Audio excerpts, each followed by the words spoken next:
Ito na guys, ang part 3 natin. Pauwi na si Inday. Ito na yung labas. Diba? Diyan guys, madalas ako dyan. Bangkok, China. Diyan ako nagdi-deposit ng ino-audit ko na negosyo ng ating lola, no? Yung mother ng aking boss na lalaki.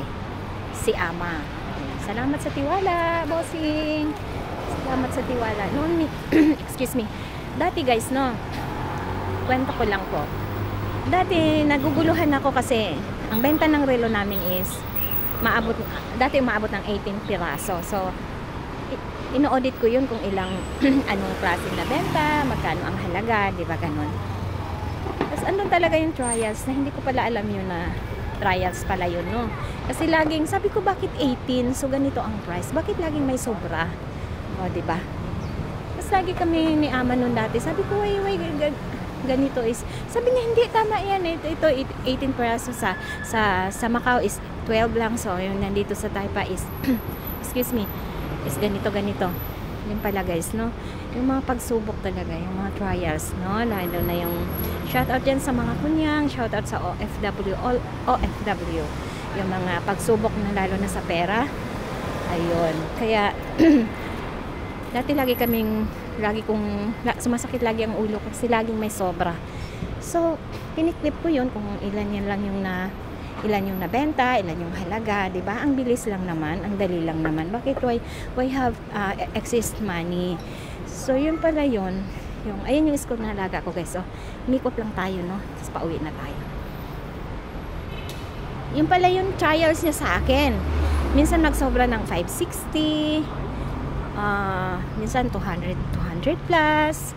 O diba $200 so big na yun guys, no? So laging ganyan. And then pangatlong beses na yun, kinausap ko si Ama. Tumawa siya, niyakap niya ako. Kaya every time na ganun, tinatabi ko yun. Pin-stapler ko, tumatawa na lang siya. Tapos yun, after ng tawa niya, ayun. So pag ganyan na may sobra na ako, alam ko na yon. So, binibigyan niya ako ng relo guys, no? Salamat sa ating amo.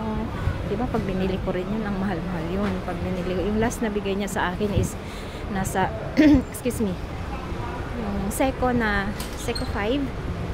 O, diba?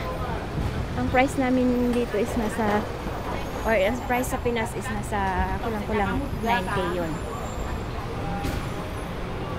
Salamat na lang. Kaya minsan nasa live ako ng aking Sis Angging Fe, ng ating NBTV, ng ating Papa Bones na minsan sinisingit ako na go-audit mo na ako.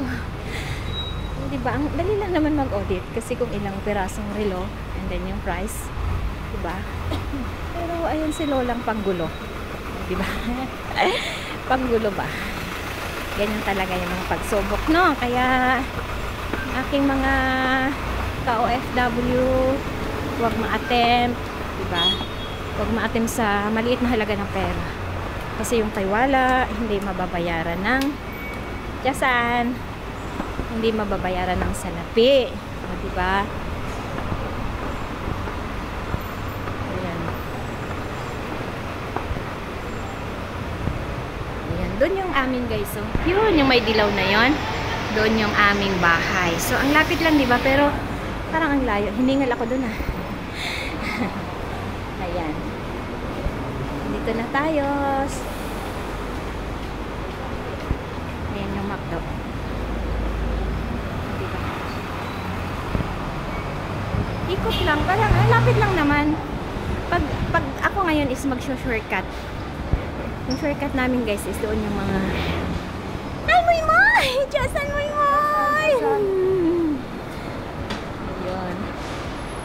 Mabait yan sila guys.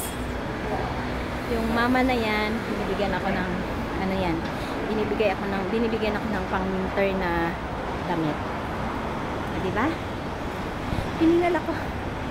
Sorry guys, hiningal si Inday. Maraming salamat po sa lahat. Thank you.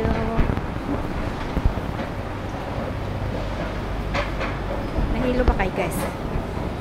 Hi, good morning!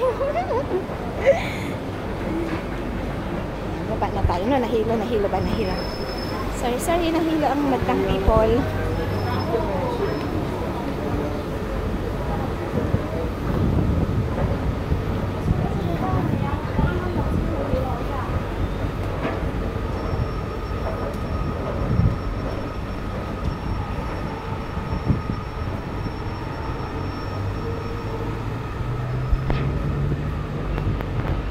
Nigarilyo pala siya.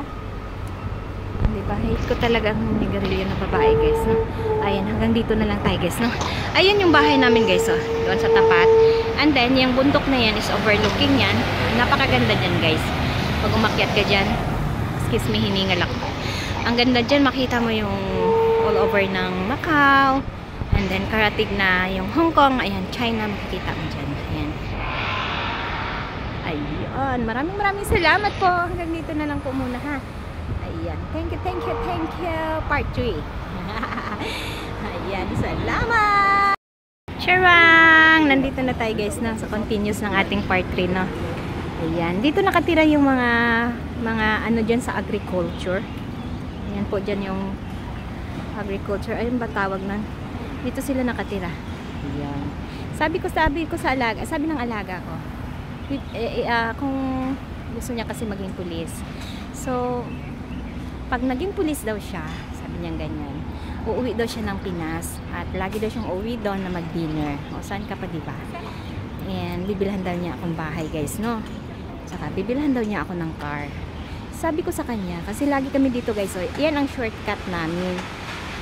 Yung pinakita ko noon sa second video natin na doon sa dulo, nasa overpass ako na doon ang sakay ng bus.